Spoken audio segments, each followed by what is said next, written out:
Hello everyone, welcome to Gene Edusphere. आज हम पढ़ने जा रहे हैं article 1.2 types of chemical reaction. So let's start.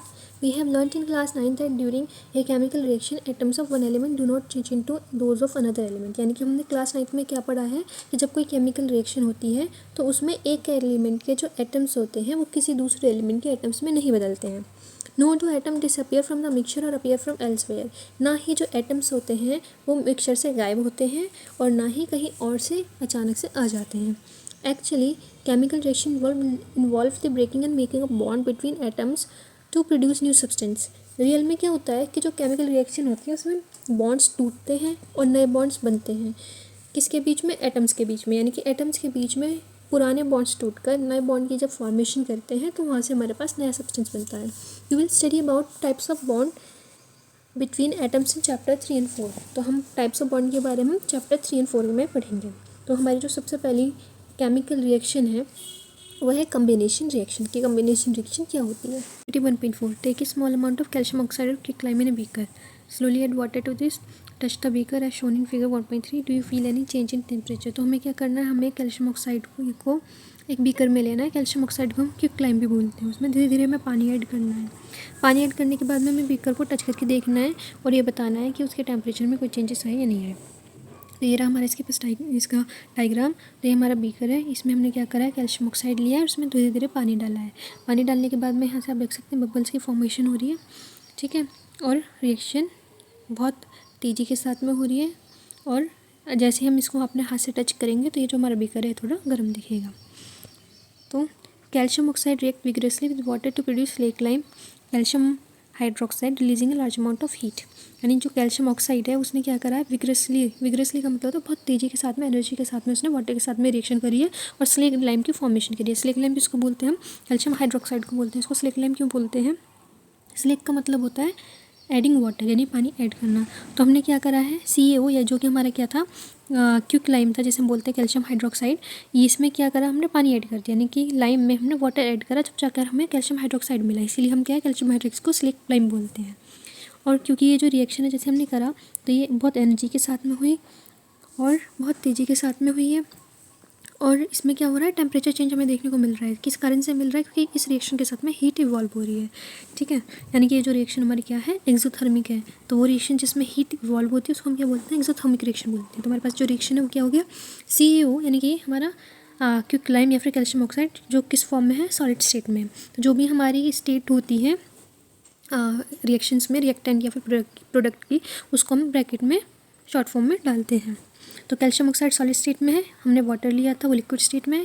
या कैल्शियम हाइड्रोक्साइड जो जिसकी फॉर्मेशन हुई वो एक्वस स्टेट में है। उसका मतलब है कि वो पानी में डिसॉल्व हुआ है और यहाँ से हमारी हीट निकल रही है। In this reaction calcium oxide and water combine to form a single product calcium hydroxide. तो इस वाली रिएक्शन में क्या हो रहा है, कैल्शियम ऑक्साइड लिया था हमने रिएक्टेंट एज ए रिएक्टेंट और वाटर लिया था, और हमें क्या मिल रहा है, प्रोडक्ट साइड में सिर्फ एक ही कंपाउंड मिल रहा है, वो भी हमारा कैल्शियम हाइड्रोक्साइड। तो इसका मतलब क्या है कि कैल्शियम ऑक्साइड और वाटर एक साथ कंबाइन हो गए और इस सिंगल प्रोडक्ट की फॉर्मेशन कर रहे हैं जो कि है हमारा कैल्शियम हाइड्रोक्साइड। तो such a reaction in which a single product is form from 2 और more reactant is called combination reaction. यानी कि ऐसी रिएक्शन जिसमें क्या है, एक सिंगल प्रोडक्ट की फॉर्मेशन हो रही है जिसमें 2 या फिर 2 से ज़्यादा रिएक्टेंट की, तो उसको हम क्या बोलते हैं, कम्बिनेशन रिएक्शन बोलते हैं। तो कम्बिनेशन रिएक्शन में क्या होता है, कम्बिनेशन रिएक्शन में हमारे पास एक या फिर एक से ज़्यादा 2 या 2 से ज़्यादा हमारे पास क्या हो सकते हैं, रिएक्टेंट होते हैं। वो रिएक्टेंट मिलकर सिर्फ एक ही प्रोडक्ट की फॉर्मेशन करते हैं, तो उसको हम क्या बोलते हैं, कम्बिनेशन रिएक्शन बोलते हैं। तो ये कम्बिनेशन रिएक्शन को पहचान करने का बहुत आसान सा तरीका है कि हमें सिर्फ एक ही प्रोडक्ट मिलेगा। इसके बाद हमारे पास, do you know, a solution of slake lime produce by reaction 1.13 is used for white washing walls. यानी कि जो सोल्यूशन हमारा किसका, स्लेक लाइम का, जो हमारे रिएक्शन 1.13 में प्रोड्यूस हो रहा है, उसका यूज़ किस लिए करते हैं हम, वाइट वॉशिंग के लिए करते हैं, वॉल्स को वाइट वॉश करने के लिए। यानी कि जो सोल्यूशन है स्लेक लाइम का, यानी कि जो हमारा कैल्शियम हाइड्रोक्साइड है उसको वाइट वॉशिंग, यानी कि जो दीवारें होती हैं उसके ऊपर जो वाइट कलर का हमारा पेंट टाइप से होता है उसके लिए यूज़ करते हैं। Calcium hydroxide react slowly with carbon dioxide in the air to form a thin layer of calcium carbonate on the walls. अब कैल्शियम हाइड्रोक्साइड क्या करता है, कार्बन डाइऑक्साइड जो एक एयर में प्रेजेंट होती है उसके साथ धीरे धीरे रिएक्ट करता है, एक पतली सी लेयर बनाता है कैल्शियम कार्बोनेट की वॉल्स के ऊपर। Calcium carbonate is formed after 2 और 3 days of white washing give a shiny finish to the wall. अब कैल्शियम कार्बोनेट की एकदम से नहीं बनता, उसको 2 से 3 दिन लग जाते हैं वाइट वॉश होने के बाद में, और वो क्या करता है, एक शाइनी फिनिश देता है वॉल्स को। It is interesting to note that chemical formula for marble is also calcium carbonate. और ये बहुत इंटरेस्टिंग चीज़ है जानने में कि जो हमारा मार्बल होता है उसका जो केमिकल फार्मूला है वो कैल्शियम कार्बोनेट यानी कि CaCO3 होता है। वही और जो हमारी वाइट वॉश के बाद में कोटिंग बनती है, शाइनी फिनिश जो आती है वॉल्स पर, उसका भी जो फॉर्मूला है वो हमारा CaCO3 है। तो हमारे पास क्या था, हमारे पास कैल्शियम हाइड्रोक्साइड यानी कि स्लेट लाइम का सोल्यूशन था।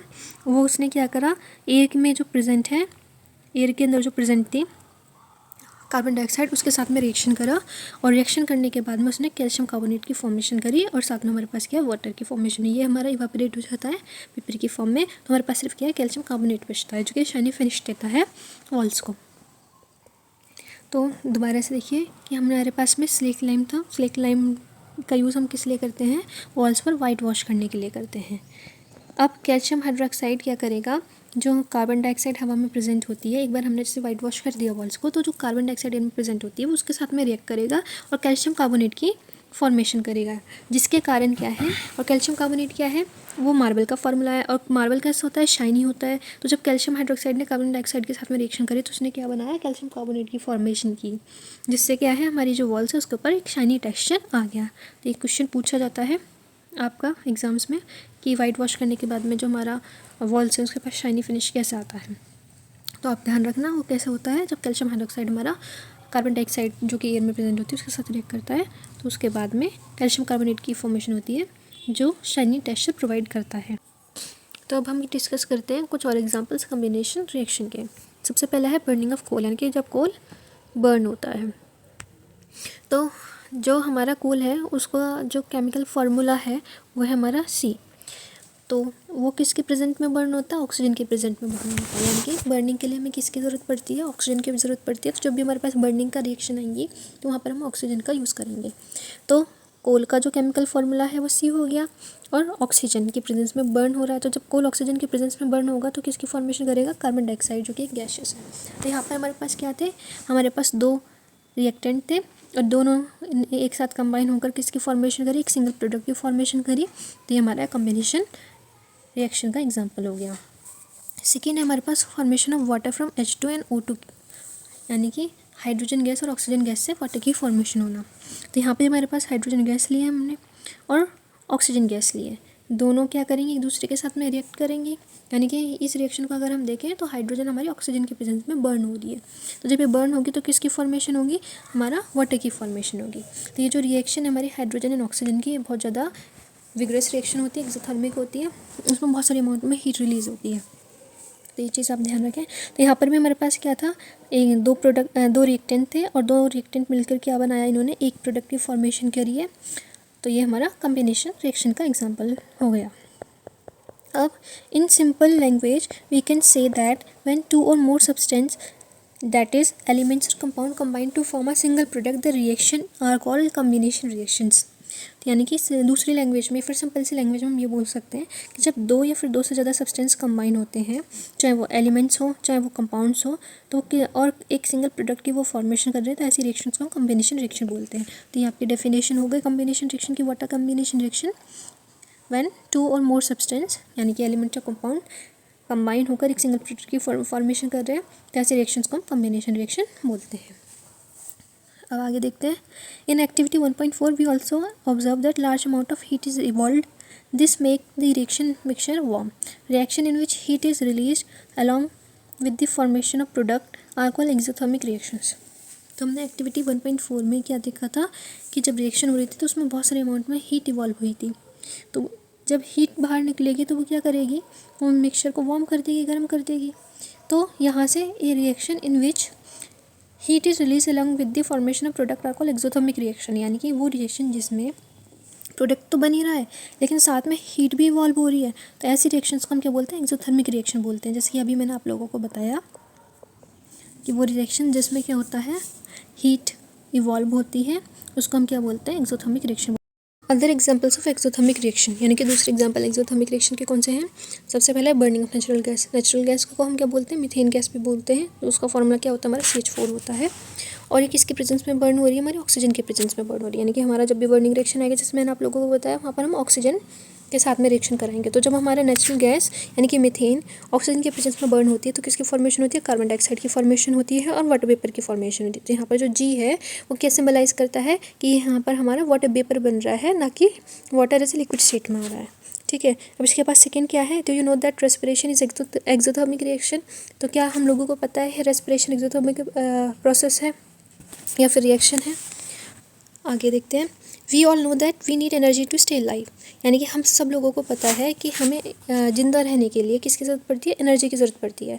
We get this energy from food we eat, यानी कि हमें एनर्जी कहाँ से मिलती है? जो हम खाना अपनी डेली लाइफ में खाते हैं उससे हमें क्या है? ये एनर्जी मिलती है। During digestion food is broken down into simpler substance. तो जब हमारा क्या होता है? डाइजेशन होता है, यानी कि जब खाना डाइजेस्ट हो रहा होता है, यानी कि पाचन हो रहा होता है उसका, तो जो फूड है, खाना है, वो छोटे छोटे पीसेस में टूट जाता है। For example rice, potatoes and bread contain carbohydrate, यानी कि जो खाना है जैसे कि राइस हो गया, पोटैटोज आलू हो गए, ब्रेड हो गया, उसमें क्या होता है? काफ़ी ज़्यादा अमाउंट में कार्बोहाइड्रेट होता है। This carbohydrate are broken down to form glucose, यानी कि जो कार्बोहाइड्रेट है ये टूट कर एक छोटे सब्सटेंस में चेंज होंगे। तो वो छोटा सब्सटेंस क्या है? ग्लूकोज, यानी कि जो कार्बोहाइड्रेट है वो टूट कर किस में बन जाता है? हमारा ग्लूकोज में बदल जाता है। This glucose combine with oxygen the cells of our body and provide the energy. तो ये जो ग्लूकोज है, ये जो सिंपलेस्ट कंपाउंड बन गया है कार्बोहाइड्रेट के टूटने से, ये क्या करेगा? ऑक्सीजन के साथ में कंबाइन होगा। ठीक है। और कहाँ पर हो रहा है? ये बॉडी के सेल्स के अंदर हो रहा है, यानी कि जो ग्लूकोज है वो ऑक्सीजन के साथ में कंबाइन बॉडी के सेल के अंदर हो रहा है। और कंबाइन होने के बाद में वो हमें क्या करता है? एनर्जी प्रोवाइड करता है। The special name of this reaction is respiration, यानी कि इस रिएक्शन का जो स्पेशल नाम है उसको हम क्या है? रिएक्शन बोलते हैं। ठीक है। अब आगे देखते हैं हम इसको। अब यहाँ से आप एक चीज़ नोट करना कि ये जो है हमारा ये ग्लूकोज से लेके रेस्पिरेशन तक, ये हमारा एक रेस्पिरेशन का डेफिनेशन हो गई। बाकी तो हम उस वाले चैप्टर में पढ़ेंगे, चैप्टर 6 में। बाकी यहाँ पर ये ध्यान रखना कि ग्लूकोज व्हेन कंबाइन, तो यहाँ पर आपको व्हेन लिख देना है कि glucose when combine with oxygen in the cell of our body and provide energy, this reaction is called respiration. तो इसको आप ऐसे लिख सकते हैं अगर ये आपके पेपर में पूछा जाता है। ठीक है, कि ग्लूकोज जब ऑक्सीजन के साथ में हमारे बॉडी के सेल्स में कंबाइन होता है और एनर्जी प्रोवाइड करता है तो इस रिएक्शन को हम क्या बोलते हैं? रेस्पिरेशन बोलते हैं। ठीक है। और इसके बारे में डिटेल में हम चैप्टर 6 में पढ़ेंगे। तो हमारी जो रिएक्शन है वो कौन क्या है? ये हमारा ग्लूकोज का फॉर्मूला हो गया C6H12O6। ये किस फॉर्म में है? हमारा एक्वस में, यानी कि पानी में डिजोल्व हुआ है। ठीक है। ये किसके साथ में रिएक्ट कर रहा है? ऑक्सीजन के साथ में रिएक्ट कर रहा है। और ये भी क्या है? ऑक्सीजन हमारी वाटर के साथ, वाटर के अंदर डिजोल्व हो रही है, यानी कि ये भी एक्वस स्टेट में है। तो जब ग्लूकोज किसके साथ रिएक्ट कर रही है? हमारे ऑक्सीजन के साथ में रिएक्ट कर रहा है, तो कार्बन डाइऑक्साइड की फॉर्मेशन करता है, वाटर की फॉर्मेशन करता है और साथ में एनर्जी भी रिलीज़ करता है। ठीक है। तो ये हमारी क्या है? रेस्पिरेशन की रिएक्शन हो गई। अब इसके बाद है हमारे पास third reaction, the decomposition of vegetable matter into compost is also an example of exothermic reaction, यानी कि जो डिकम्पोजिशन हो रहा है वेजिटेबल मैटर का, डिकम्पोजिशन यानी कि सड़ना हो। ठीक है, किसी चीज़ का सड़ जाना। तो जो वेजिटेबल मैटर का जो डिकम्पोजिशन हो रहा है वो क्या बना रहा है? उसमें किस में हो रहा है? वो डिकम्पोजिशन कंपोस्ट में। कंपोस्ट यानी कि एक तरीके से खाद हो गया वो। तो ये भी हमारा एक्सोथर्मिक रिएक्शन का एक एग्जाम्पल है, यानी कि वेजिटेबल मैटर जब डिकम्पोज होता है, डिकम्पोज होने के बाद में कंपोस्ट की फॉर्मेशन कर रहा है, तो वहाँ पर भी हमारी क्या है? हीट निकलती है। तो इसीलिए हमारा एक्सोथर्मिक रिएक्शन का एक एग्जाम्पल है। Identify the type of reaction that taking place in activity 1.1 where heat is given out along with the formation of single product। तो यहाँ पर हमें क्या करना है? जो हमारी एक्टिविटी 1.1 है उसको हमें पहचान करना है कि वो कौन सी तरीके की रिएक्शन है जिसमें हीट क्या है? बाहर निकल रही थी, साथ ही साथ सिंगल प्रोडक्ट की फॉर्मेशन भी हो रही थी। तो एक्टिविटी 1.1 में क्या था हमारा? उसमें मैग्नीशियम वायर था, उसको हम क्या कर रहे थे? हीट कर रहे थे, है ना। सिंगल फ्लेम उस पर फ्लेम पे हम बर्न कर रहे थे, उससे क्या मैग्नीशियम ऑक्साइड की फॉर्मेशन हो रही थी। तो वहाँ पर क्या था? हमारे पास मैग्नीशियम वायर था और उसको हम बर्न कर रहे थे ऑक्सीजन की प्रेजेंस में। तो किसकी फॉर्मेशन हो रही थी? हमारी MgO यानी कि मैग्नीशियम ऑक्साइड की फॉर्मेशन हो रही थी, जिसको हम बैलेंस कर देते हैं। तो यहाँ पर क्या है? हमारे पास दो रिएक्टेंट थे और दो रिएक्टेंट मिलकर क्या कर रहे हैं? एक सिंगल प्रोडक्ट की फॉर्मेशन कर रहे हैं।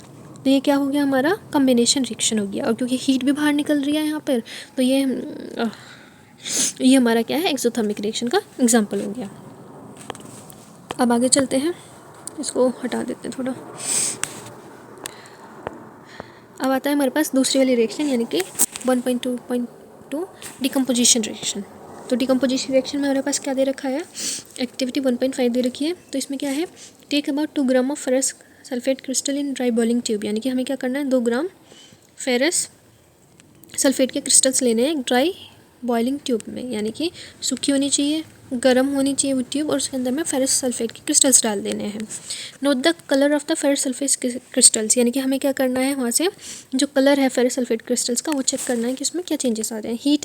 Heat the boiling tube over the flame of a burner split lamp as shown in the figure 1.24। हमें क्या काम करना है कि हमें जो बॉइलिंग ट्यूब है उसको हीट करना है फ्लेम के ऊपर, या तो बर्नर की फ्लेम के ऊपर या फिर स्प्लिट लैम्प का यूज़ करके भी हम कर सकते हैं।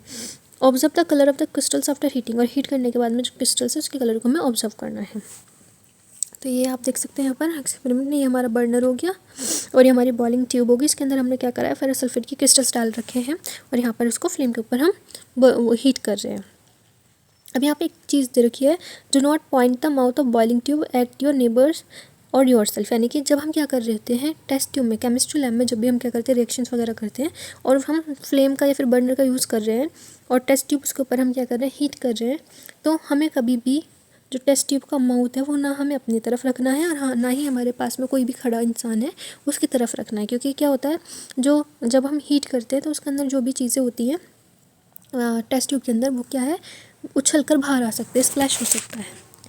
अब यहाँ पे एक और चीज़ तो रखिए, wafting gas gently towards the nose, तो नोज़ की तरफ को क्या करना है, हमें उस गैस को अपनी तरफ को करना है ताकि हम स्मेल के थ्रू भी ये पता कर सकें कि हमारे पास क्या चेंजेस या फिर रिएक्शन हो रही है नहीं हो रही है, या फिर हमारे पास में क्या है रिएक्शन में क्या क्या चेंजेस हो रहे हैं।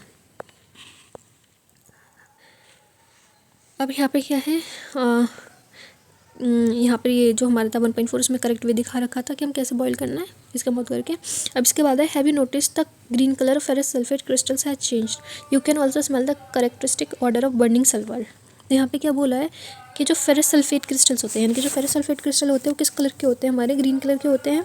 तो उसका जैसे हम इसको हीट करेंगे तो उसका जो है कलर बदल जाएगा, और सात कलर के बदलने के साथ साथ में जो स्मेल है किसकी, बर्निंग सल्फ़र जैसी स्मेल आएगी, जैसे सल्फ़र बर्न करा उस तरीके की स्मेल को हम क्या है फील कर सकते हैं। जिसका मतलब क्या है कि जो हमारी रिएक्शन है हो चुकी है। तो यहाँ पर ये हमारा फेरस सल्फेट क्रिस्टल्स, और इसको हमने हीट करा तो हमारे पास किसकी फॉर्मेशन होगी, फेरिक ऑक्साइड की फॉर्मेशन हो रही है, साथ के साथ सल्फर डाइऑक्साइड की फॉर्मेशन हो रही है और सल्फर ट्राइऑक्साइड गैस की फॉर्मेशन हो रही है। तो यहाँ पर दो तरीके की गैसेज है, इसीलिए हमें क्या है बर्निंग सल्फर की ऑर्डर यानी कि जो स्मेल है वो देखने को मिलती है। In this reaction you can observe that a single reactant break down to give simpler product. तो यहाँ से हमने क्या देखा इस वाली रिएक्शन में कि सिंगल रिएक्टेंट है, यानी कि हमारे पास में क्या था, हमारे पास सिर्फ एक ही रिएक्टेंट था, यानी कि वो क्या था फेरस सल्फेट था। इसको हमने हीट करा और जब जाके हमारे पास क्या 3 प्रोडक्ट की फॉर्मेशन हुई है। तो यहाँ इस वाली रिएक्शन में सिंगल रिएक्टेंट टूट कर क्या कर रहा है, 2 या फिर 2 से ज़्यादा सिंपल प्रोडक्ट की फॉर्मेशन कर रहा है, और ऐसी ही रिएक्शंस को हम क्या डिकम्पोजिशन रिएक्शन बोलते हैं। तो ये कॉम्बिनेशन रिएक्शन का जस्ट अपोजिट हो गया कि इसका कॉम्बिनेशन रिएक्शन में क्या था, हमारे पास 2 या फिर 2 से ज़्यादा रिएक्टेंट होकर एक सिंगल कंपाउंड की फॉर्मेशन करते हैं, और डिकम्पोजिशन रिएक्शन में क्या होता है, एक सिंगल रिएक्टेंट होता है और वो टूट कर 2 या फिर 2 से ज़्यादा प्रोडक्ट की फॉर्मेशन करता है। अब ferrous sulphate crystals FeSO4.7H2 loose water when heated, यानी कि इसको जैसे आपने देखा होगा कि हमने बॉइलिंग टेस्ट ट्यूब में उसको लिया था, तो ये किस लिए लिया था हमने, ताकि जो हमारा फेरस सल्फेट है वो वाटर क्रिस्टलाइजेशन को लूज़ करते, तो हीट उसको इसलिए किया गया था और जो कलर है जो क्रिस्टल्स का वो बदल जाए। तो it then decomposes to ferric oxide. तो जो हमारा फेरस सल्फेट है वो क्या है, जब उसने अपना वाटर क्रिस्टलाइजेशन यानी कि इसके साथ में जो ऑलरेडी वाटर है उस क्रिस्टल के अंदर जब वो वेपराइज हो गया है, इवापोरेट हो गया है, तो उसके जो कलर्स हैं उसने उस जो फेरस सल्फेट की क्रिस्टल्स उसका कलर चेंज हो गया है और फिर बाद में वो फेरिक ऑक्साइड में चेंज हो गया है और साथ में सल्फर डाइऑक्साइड और सल्फर ट्राइऑक्साइड जैसी गैसेस को रिलीज़ कर रहा है। तो ferric oxide is a solid, यानी कि जो हमारा फेरिक ऑक्साइड है यानी कि Fe2O3 वो सॉलिड है, और SO2 और SO3 हमारी SO3 गैसेज है। Decomposition of calcium carbonate to calcium oxide and carbon dioxide on heating is an important decomposition reaction used in various industries। यानी कि जो डिकम्पोजिशन है किसका, कैल्शियम कार्बोनेट का, जब हम मतलब कैल्शियम कार्बोनेट को हीट करेंगे तो किस में बदल जाएगा, कैल्शियम ऑक्साइड में और कार्बन डाइऑक्साइड में। तो ये एक इंपॉर्टेंट डिकम्पोजिशन रिएक्शन है जो अलग अलग इंडस्ट्रीज़ में यूज़ की जाती है। Calcium oxide is also called lime और क्विक लाइम। तो कैल्शियम ऑक्साइड को हम लाइम फिर क्विक लाइम भी बोलते हैं। It has many uses, one is in the manufacture of cement, यानी कि जो हमारा क्विक लाइम है फिर जो कैल्शियम ऑक्साइड है उसका बहुत सारे यूजेस है। सबसे बड़ा उसका उसमें से सबसे इंपॉर्टेंट जो यूज़ है वो क्या है हमारा, मैन्युफैक्चर ऑफ सीमेंट, यानी कि जो हमारा कैल्शियम ऑक्साइड है या फिर जो हमारा क्विकलाइम है उसका यूज़ हम किस लिए करते हैं, सीमेंट की मैन्युफैक्चरिंग में करते हैं। तो when A decomposition reaction is carried out by heating it is called thermal decomposition. अब जब डिकम्पोजिशन रिएक्शन जब हीट के कारण हो रही है, यानी कि हीट के थ्रू, यानी कि जब हम उसको हीट कर रहे हैं, हीट प्रोवाइड कर रहे हैं, उसके थ्रू जब डिकम्पोजिशन रिएक्शन होती है तो उसको हम क्या बोलते हैं, थर्मल डिकम्पोजिशन। थर्मल का मतलब भी क्या होता है, हमारा हीट होता है। तो जब डिकम्पोजिशन अगर हीट के थ्रू हो रहा है तो उसको हम क्या बोलते हैं, थर्मल डिकम्पोजिशन बोलते हैं। तो हमारे पास क्या था, कैल्शियम कार्बोनेट था यानी कि लाइमस्टोन था। इसको हमने क्या करा, हीट कर दिया। हीट का जो सिंबल होता है हमारा वो ट्रायंगल होता है। तो हम जब भी हीट का मतलब या तो आप हीट लिख दें या फिर इस तरीके का ट्रायंगल सिंबल बना सकते हैं। तो जब लाइमस्टोन को हम क्या करते हैं, हीट करते हैं, तो वो क्या है, क्विकलाइम या फिर एंड कार्बन डाइऑक्साइड की फॉर्मेशन करता है। अब another example of thermal decomposition reaction is given in activity 1.6। अब एक और एग्जाम्पल दे रखा है थर्मल डिकम्पोजिशन रिएक्शन का एक्टिविटी 1.6 में, तो उसको हम पढ़ते हैं। तो एक्टिविटी 1.6 में क्या दे रखा है, take about 2 gram of lead nitrate powder in a boiling tube, यानी कि हमें क्या करना है, एक बॉइलिंग ट्यूब लेनी है और उसमें हमें 2 ग्राम लेड नाइट्रेट का पाउडर लेना है। Hold the boiling tube with the pair of tongs and heat it over a flame. अब हमें क्या करना है, उस बॉइलिंग ट्यूब को, यानी कि जो हमारा टेस्ट ट्यूब है क्योंकि बॉईल कर रही है तो उसे पेयर ऑफ टोंग्स, तो चिमटा टाइप्स जो आता है इस तरीके से, इस चीज़ को हम क्या है, टोंग बोलते हैं। तो हमें बॉइलिंग ट्यूब को किससे पकड़ना है, पेयर ऑफ टोंग से पकड़ना है, ताकि हमारा जो हाथ है वो जलने से बच जाए, और इसको फ्लेम के ऊपर हीट करना है जैसे हमारा 1.5 में दिखा रखा है। व्हाट डू यू ऑब्जर्व, यानी कि हमें क्या देखने को मिलता है और हमें चेंजेस भी नोट डाउन करने अगर हमें कुछ देखने को मिलते हैं। तो ये हमारी हो गई बॉइलिंग टेस्ट ट्यूब, इसको हम ये फ्लेम के ऊपर हीट कर रहे हैं और टोंग्स की मदद से इन्होंने इसको पकड़ रखा है। ये हमारा बर्नर हो गया। आगे देखते हैं, you will observe the emission of brown fumes. तो हम क्या देखेंगे जब हम उसको हीट कर रहे हैं कि इस टेस्ट ट्यूब के अंदर से ब्राउन कलर की यहाँ से फ्यूम्स निकलने लग जाएंगे, यानी कि जो वेपर्स हैं वो यहाँ से हमें ब्राउन कलर की जो वेपर्स है वो देखने को मिलेंगी। इसके अंदर से धुआं आ रहा है वो ब्राउन कलर का। These fumes are of nitrogen dioxide, यानी कि जो धुआं आ रहा है, यानी कि जो फ्यूम्स है किस चीज़ का है, ये नाइट्रोजन डाइऑक्साइड का है। यानी कि जो हमारी नाइट्रोजन डाइऑक्साइड गैस होती है वो किस कलर की होती है, वो ब्राउनिश कलर की होती है, यानी कि ब्राउन फ्यूम्स निकलते हैं उसके। तो ये आप ध्यान रखना कलर कि जो हमारा क्या होती है, नाइट्रोजन डाइऑक्साइड गैस होती है वो किस कलर की होती है, ब्राउन कलर की होती है। तो the reaction take place is, अभी हम क्या है रिएक्शन को देखते हैं कि जो रिएक्शन हमारी कैसी होती है। तो ये रहा हमारा लेड नाइट्रेट यानी कि PbNO3 का होल ट्वाइस। इसको हमने क्या करा, हीट किया। हीट करने के बाद में हमारे पास क्या है, लेड ऑक्साइड की फॉर्मेशन हुई, नाइट्रोजन डाइऑक्साइड की फॉर्मेशन हुई और ऑक्सीजन गैस की फॉर्मेशन हुई। तो हमारे पास क्या था, ये सिंगल प्रोडक्ट था। इसको हमने हीट किया। हीट करने के बाद लेड ऑक्साइड, नाइट्रोजन डाइऑक्साइड और ऑक्सीजन गैस की फॉर्मेशन हुई। तो यहाँ पे हमारे पास दो गैसेस इवॉल्व हो रही हैं। अब हमें सिर्फ क्या है, ब्राउन फ्यूम्स देखने को क्यों मिली, ब्राउन फ्यूम्स इसलिए देखने को मिली क्योंकि हमारी ये वाली गैस ब्राउन कलर की होती है और ऑक्सीजन हमारी क्या है, कलरलेस गैस होती है। तो इसीलिए हमें सिर्फ क्या है, ब्राउन कलर की गैस देखने को मिली। ठीक है, तो ये इम्पॉर्टेंट रिएक्शन है, थर्मल डिकम्पोजिशन के एग्जाम्स में भी पूछी जाती है।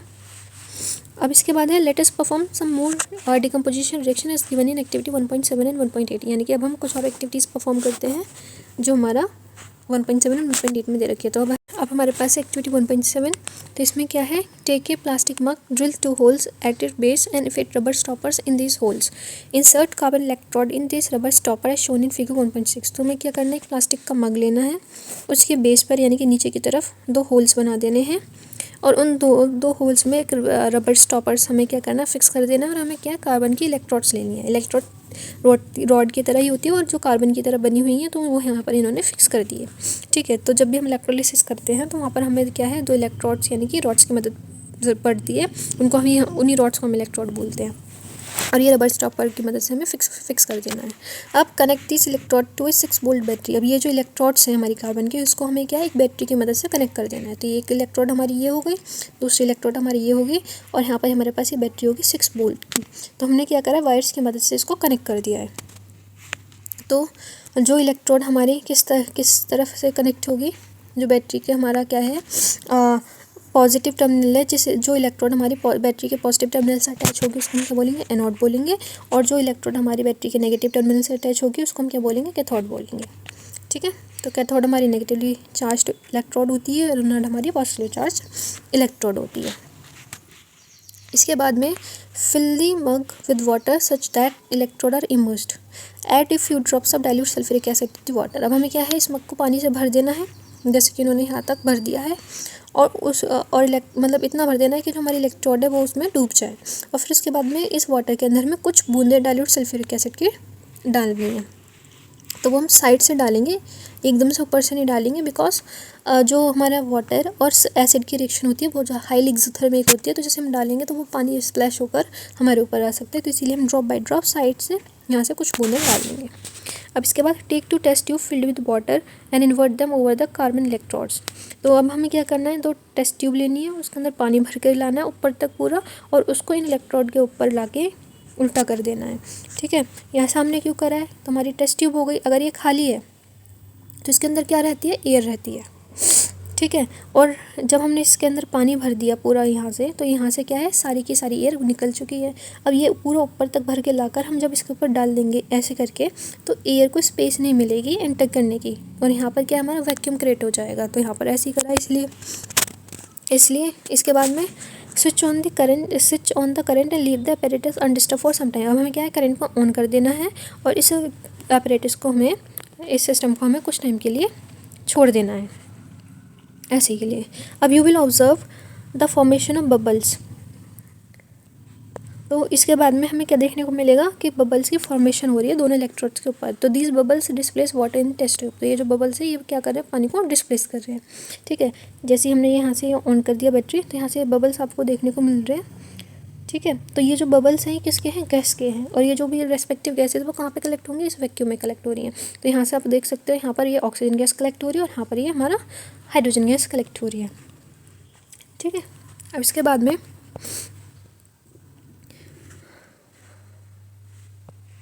Is the volume of gas collected the same in the both the test tube. क्या जो वॉल्यूम ऑफ गैस है, जो हम गैस को कलेक्ट कर रहे हैं, दोनों टेस्ट ट्यूब में सेम है। Once the test tube are filled with the respective gas remove them carefully. अब जैसे टेस्ट ट्यूब में क्या है, जो गैसेज हैं वो भर जाएंगी, तो हमें उन्हें क्या बहुत ध्यान से रिमूव कर देना है। Test the gases one by one bringing a burning candle close to the mouth of the test tube. तो हमें क्या, दोनों गैसेज को हमें टेस्ट करना है, एक बर्निंग कैंडल के पास लाकर। ठीक है, टेस्ट ट्यूब के जो माउस है उन्हें बर्निंग कैंडल के पास लाकर हमें टेस्ट करना है। Question this step must be perform carefully by the teacher, यानी कि जो टीचर है उसके प्रेजेंस में ही करना है। अगर आप लोग कर रहे हैं तो टीचर आपको खुद करके दिखाएंगे, और ये बहुत ज़्यादा सावधानी से करना है, बिकॉज ये डेंजरस हो सकता है। What happen in each case, दोनों ही केसेस में क्या होता है ये हमें बताना है। Which gas is present in each test tube, और दोनों टेस्ट ट्यूब में कौन सी गैस हमारी प्रेजेंट है, ये चीज़ हमें बतानी है। ठीक है, तो अब देखते हैं जैसे, तो यहाँ पर क्या था हमारा, ये ऑक्सीजन गैस थी, और यहाँ पे हमारा हाइड्रोजन गैस थी। तो दोनों की आप देख सकते हो कि यहाँ से यहाँ पे ये हाइड्रोजन गैस की स्पेस है, और यहाँ पर ये ऑक्सीजन गैस की स्पेस है। तो कितने अमाउंट में हमारी जो है गैस कलेक्ट हो रही है। अगर हम वाटर को देखें तो वाटर का जो हमारा फॉर्मूला होता है वो H2 होता है। यहाँ पर 2:1 में गैस क्या हो रही है, कलेक्ट हो रही है, यानी कि जो हमारी ज़्यादा गैस कलेक्ट होगी वो हाइड्रोजन है, और उससे कम क्या है हमारी ऑक्सीजन। यानी कि अगर ये हमारी हाइड्रोजन गैस 2 लीटर कलेक्ट हो रही है, तो जो उसके कंपैरिजन में जो ऑक्सीजन है वो 1 लीटर यहाँ से हम कलेक्ट कर सकते हैं। तो 2:1 में यहाँ पर ये कलेक्ट हो रही है। अब दोनों को हमें टेस्ट करना है। तो हमारे पास एक टेस्ट ट्यूब है जिसमें क्या है, हमारी O2 गैस है, दूसरी हमारे पास टेस्ट ट्यूब है, उसके अंदर हमारे क्या है, हाइड्रोजन गैस है। तो उसके हम क्या करेंगे, फ्लेम के पास लेकर आएंगे और हम देखेंगे। तो अगर हम एक बर्निंग कैंडल को इसके पास लेकर आ रहे हैं, 1 मिनट, जैसे सपोज कर हमारे पास ऑक्सीजन गैस हो गई और हमारे पास हाइड्रोजन गैस होगी। तो जब हम क्या करेंगे, बर्निंग कैंडल इसके पास लेकर आएंगे, तो जो हमारी कैंडल की फ्लेम है वो और ज़्यादा तेज़ी के साथ में बर्न करेगी। और वहीं पर क्या है, अगर हम हाइड्रोजन के पास में लेकर आएंगे तो वो क्या है, बंद हो जाती है हमारी जो फ्लेम है। यानी कि हमें क्या दिखाता है कि जो ऑक्सीजन है वो सपोर्टर है कंबशन का, और हाइड्रोजन हमारा नॉन सपोर्टर है कंबशन का। ठीक है, अब इसके बाद में आगे चलते हैं एक्टिविटी 1.8 पे। तो take about 2 gram of silver chloride in china dish, यानी कि हमें चाइना डिश लेनी है, उसमें 2 ग्राम हमें सिल्वर क्लोराइड पाउडर लेना है, ठीक है। व्हाट इज़ इट्स कलर, इसका कलर क्या है।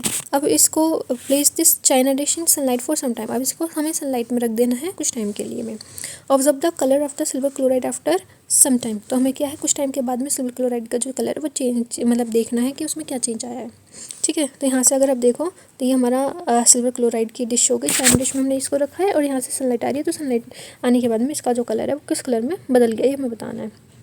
तो हम क्या देखेंगे, you will see that white silver chloride, यानी कि जो हमारा सिल्वर क्लोराइड था वो किस कलर का था, हमारा वाइट कलर का था, और वो किस में बदल गया, सनलाइट के गिरने से ग्रे कलर में वो चेंज हो गया। तो this is due to decomposition of silver chloride into silver and chlorine by light. तो ये सब क्यों हुआ है, ये किसके कारण हुआ है, डिकम्पोजिशन के कारण हुआ है, कि हमारे पास जो सिल्वर क्लोराइड था वो सनलाइट की प्रेजेंस में डिकम्पोज हो गया किसमें, सिल्वर क्लोरीन में, ठीक है।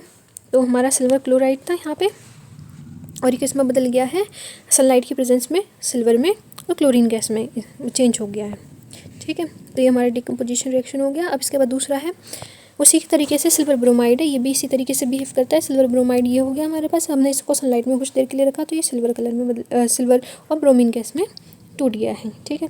तो the above reaction are used in black and white photography, तो ये जो हमारी सिल्वर क्लोराइड और सिल्वर ब्रोमाइड के रिएक्शंस हैं इसका यूज़ हम कहाँ करते हैं, ब्लैक एंड वाइट फोटोग्राफी में यूज़ करते हैं। तो यह क्वेश्चन आ सकता है कि जो हमारा ब्लैक एंड वाइट फोटोग्राफी है उसमें हम कौन सी रिएक्शन या फिर किस चीज़ का इस्तेमाल होता है, तो सिल्वर ब्रोमाइड और सिल्वर क्लोराइड का यूज़ करते हैं हमारा ब्लैक एंड वाइट फोटोग्राफी में।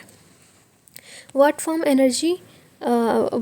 Of energy is causing this decomposition reaction, तो यहाँ पर हमारे पास कौन सी तरीके की एनर्जी जो इन डिकम्पोजिशन रिएक्शन को करा रहा है, ऑब्वियसली लाइट एनर्जी है। तो we have seen that the decomposition reaction requires energy, यानी कि हमने क्या देखा कि जो डिकम्पोजिशन रिएक्शन है उसको एनर्जी की जरूरत पड़ती है, either in the form of heat, light, electricity for breaking down the reactants, यानी कि चाहे वो एनर्जी हमारी हीट की फॉर्म में हो, चाहे लाइट की फॉर्म में हो, इलेक्ट्रिसिटी की फॉर्म में हो, रिएक्टेंट को तोड़ने के लिए हमें क्या है किसी न किसी फॉर्म की ज़रूरत पड़ती है, एनर्जी फॉर्म की ज़रूरत पड़ती है, ठीक है। हीट के फॉर्म में हमने लेड नाइट्रेट को देखा था, लाइट के फॉर्म में ये वाली रिएक्शंस हो गई, एंड इलेक्ट्रिसिटी जो अभी हमने वाटर का पढ़ा जिसमें क्या था, हमारा वाटर था वो किस में टूट गया था, हमारा H2 + O2 में टूट गया था, ठीक है। तो यहाँ पर ये किसकी वजह से टूटा था, ये इलेक्ट्रिसिटी की वजह से टूटा था, ठीक है।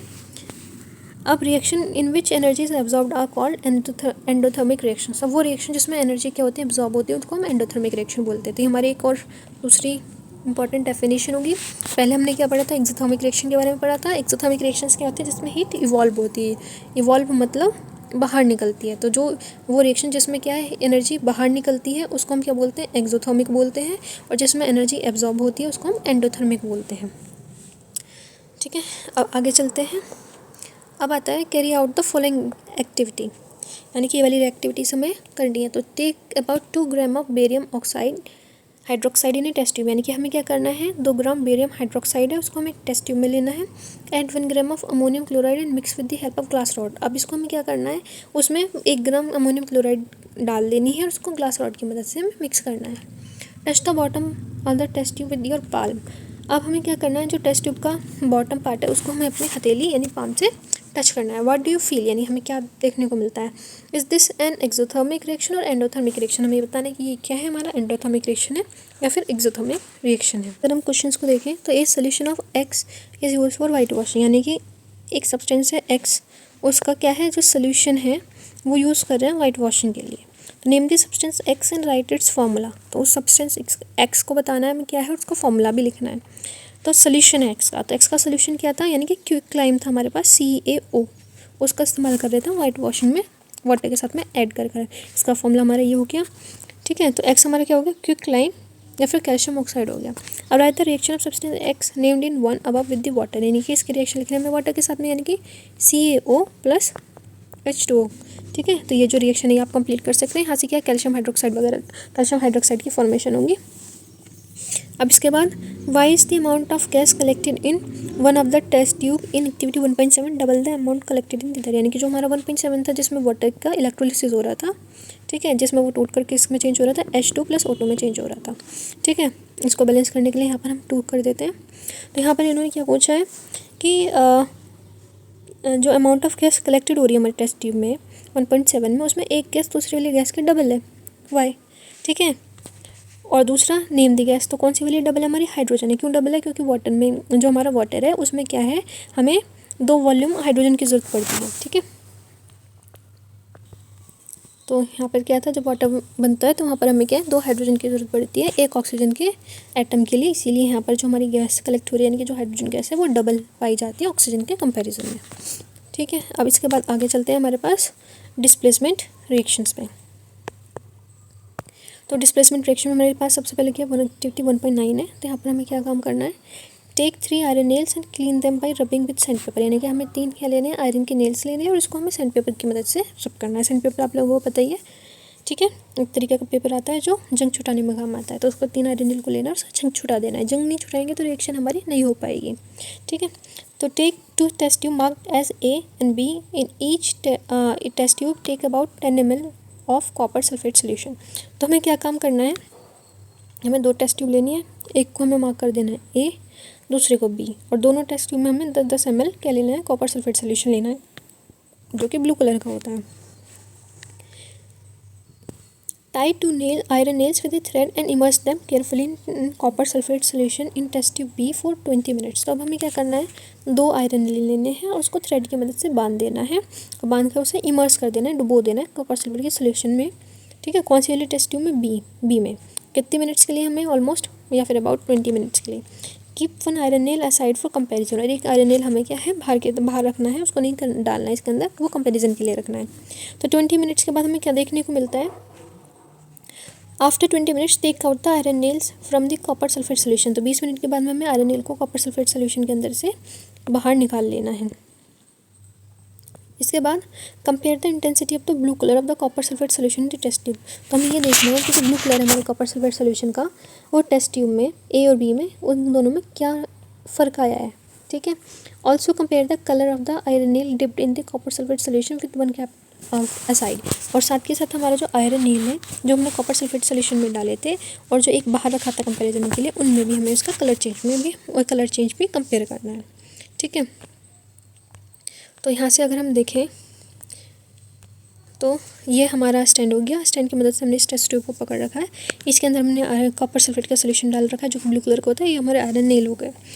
तो 20 मिनट्स के बाद में क्या होगा, यहाँ से तो जो हमारा ये है हमारी टेस्ट ट्यूब बी हो गई, इसके अंदर हमने इमर्स कर रखा और ए में हमने कुछ भी नहीं कर रखा। तो जो कॉपर सल्फेट सोल्यूशन है उसका कलर यहाँ पे थोड़ा सा फेड हो जाएगा ए के कंपैरिजन में। ठीक है, तो ऐसा क्यों होगा, या अभी हमारा डिस्प्लेसमेंट रिएक्शन है तो उससे हम पढ़ेंगे। इसके बाद ये हमारा आयरन नेल हो गया जो हमने बाहर रख रखा था, और iron nail taken out from the copper sulphate solution हमारा दूसरा हो गया। तो इसके कलर डिफरेंस भी देख सकते हैं आपकी, जो हमारा आयरन नेल था जो कॉपर सल्फेट सोल्यूशन के अंदर था वो थोड़ा ब्राउनिश हो गया, और हमारा आयरन नेल वो वाला वैसा का वैसी है। और कॉपर सल्फेट सोल्यूशन आप देखेंगे यहाँ से, ये टेस्ट ट्यूब ए है और ये टेस्ट ट्यूब बी है, तो बी वाली का जो कलर है वो फेड हो गया है ए के कंपेरिजन में। तो why does the iron nail become brownish in colour and the blue colour of copper sulphate solution fades. तो ऐसा क्यों हुआ कि जो आयरन नेल था वो जो कॉपर सल्फेट सोल्यूशन के अंदर था वो उसका कलर ब्राउनिश हो गया है, और जो ब्लू कलर है कॉपर सल्फेट सोल्यूशन का वो फेड हो गया है। तो the following chemical reaction take place in the activity. तो ये सब किसके कारण हुआ, ये केमिकल रिएक्शन के कारण हुआ। वो कौन सी केमिकल रिएक्शन है वो हम यहाँ से देखते हैं। तो वहाँ पर क्या था, कॉपर सल्फेट सोल्यूशन था हमारा एक्वस, यानी कि पानी में डिजोल्व कर रखा था, ब्लू कलर का था, उसमें हमने आयरन के नेल डाले। तो यहाँ पे क्या होगा, यहाँ से रिएक्शन हो जाएगी, कौन सी वाली रिएक्शन होगी, डिस्प्लेसमेंट रिएक्शन होगी। तो यहाँ पर ये क्या करेगा कि जो हमारा आयरन है वो इसको डिस्प्लेस कर देगा कॉपर को। तो कॉपर को डिस्प्लेस करने के बाद में कॉपर बाहर निकल जाएगा और ये हमारा फेरस सल्फेट सोल्यूशन बन जाएगा। ठीक है, तो जब कॉपर सल्फेट से फेरस सल्फेट सोल्यूशन बन रहा है तो ऑब्वियसली फेरस सल्फेट सोल्यूशन क्या है, ब्लू कलर का नहीं होता है, तो कॉपर सल्फेट सोल्यूशन का कलर बदल जाएगा। ठीक है, वो फेड हो जाएगा और वो फेरस सल्फेट सोल्यूशन की तरह हो जाएगा।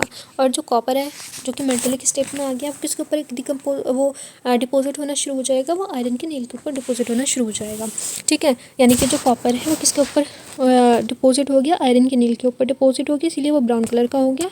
और कॉपर सल्फेट सोल्यूशन हमारा फेरस सल्फेट सोल्यूशन में चेंज हो गया, इसीलिए जो कॉपर सल्फेट सोल्यूशन का ब्लू कलर का था वो फेड हो गया।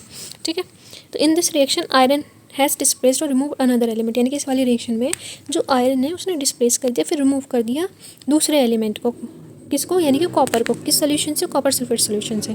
तो इस रिएक्शन को हम क्या बोलते हैं, डिस्प्लेसमेंट रिएक्शन बोलते हैं। तो डिस्प्लेसमेंट रिएक्शन क्या होती है, डिस्प्लेसमेंट रिएक्शन में एक एलिमेंट दूसरे एलिमेंट को डिस्प्लेस करता है किसी कंपाउंड में से। ठीक है, और इस रिएक्शन को हम डिस्प्लेसमेंट रिएक्शन बोलते हैं। तो कुछ और एग्जांपल्स हैं यहाँ पे डिस्प्लेसमेंट रिएक्शन के, zinc and copper sulphate solution. तो यहाँ पर जिंक कॉपर को कर देगा, तो यहाँ से क्या है, कॉपर बाहर निकल गया और जिंक सल्फेट सोल्यूशन बन गया। ऐसे लेड है और कॉपर क्लोराइड है, तो लेड ने क्या है, कॉपर को डिस्प्लेस कर दिया, तो ये लेड क्लोराइड बन गया, कॉपर बाहर आ गया। Zinc and lead are more reactive element than copper. तो जिंक और लेड है वो क्या है, कॉपर से ज़्यादा रिएक्टिव है, तो इसीलिए वो कॉपर को डिस्प्लेस कर देते हैं कंपाउंड्स में से। जो भी कॉपर के कंपाउंड्स होते हैं उनको अगर लेड या जिंक के साथ में रिएक्ट कराते हैं तो कॉपर को उस कंपाउंड से डिस्प्लेस कर देंगे, वो अपने खुद का कंपाउंड बना लेंगे।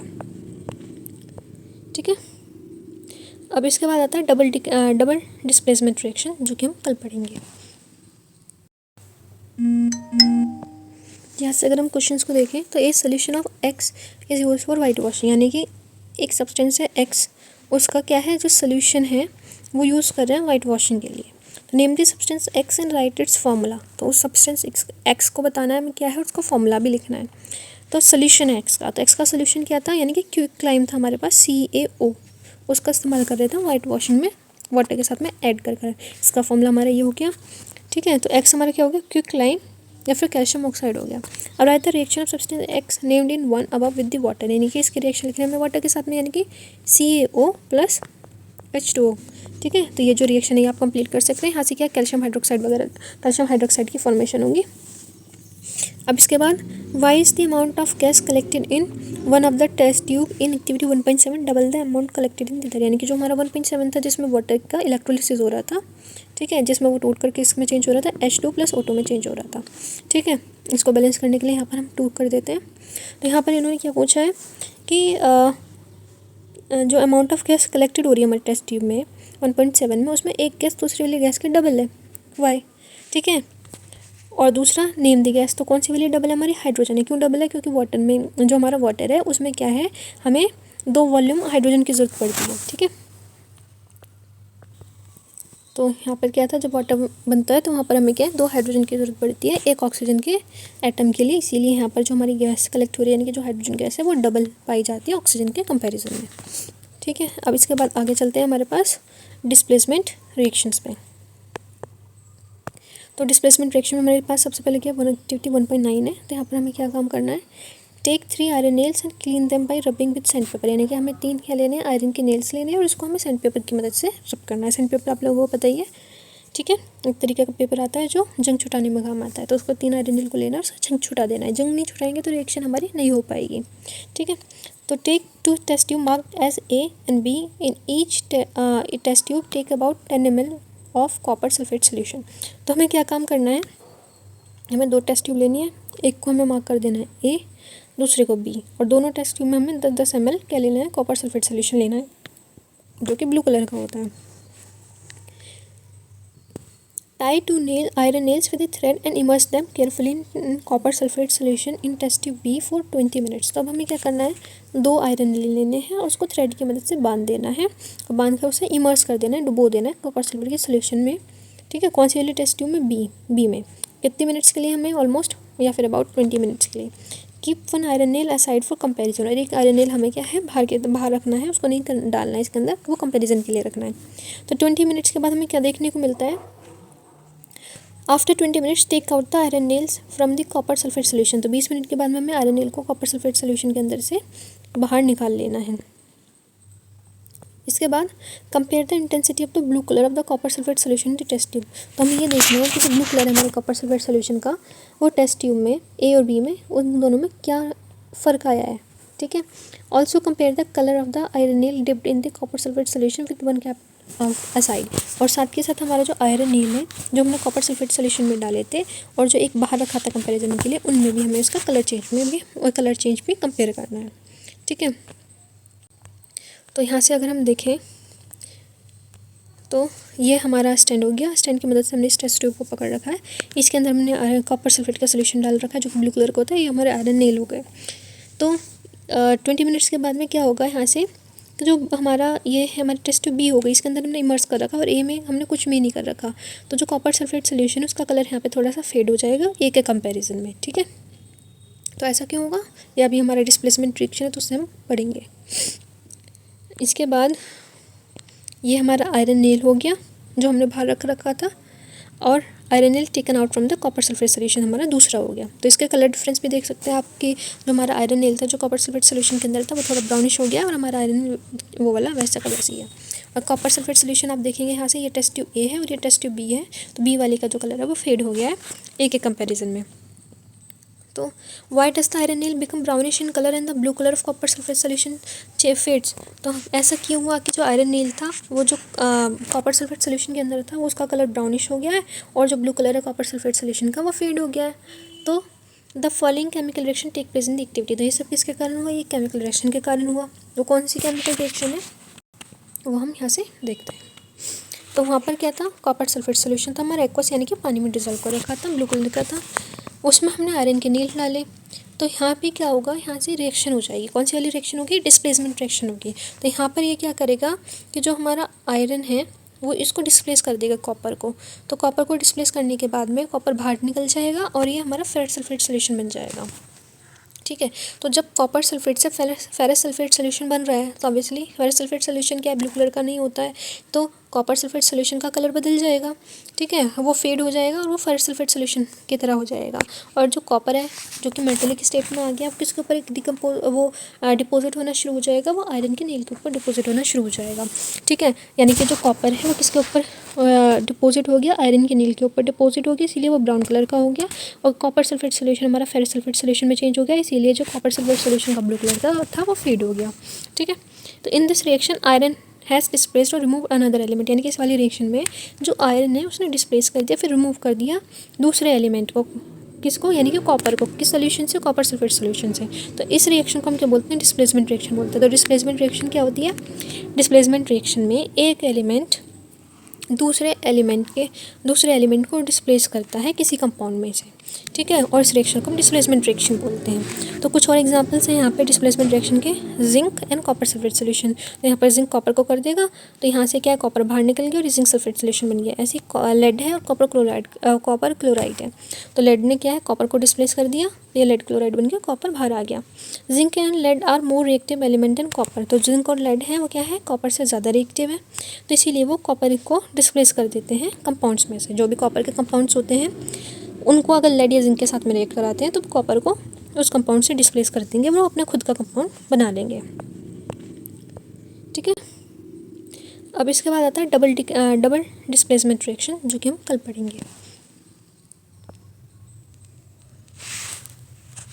आज के लिए बस इतना ही। अगर आपको वीडियो अच्छा लगा हो तो लाइक शेयर एंड सब्सक्राइब ज़रूर करें।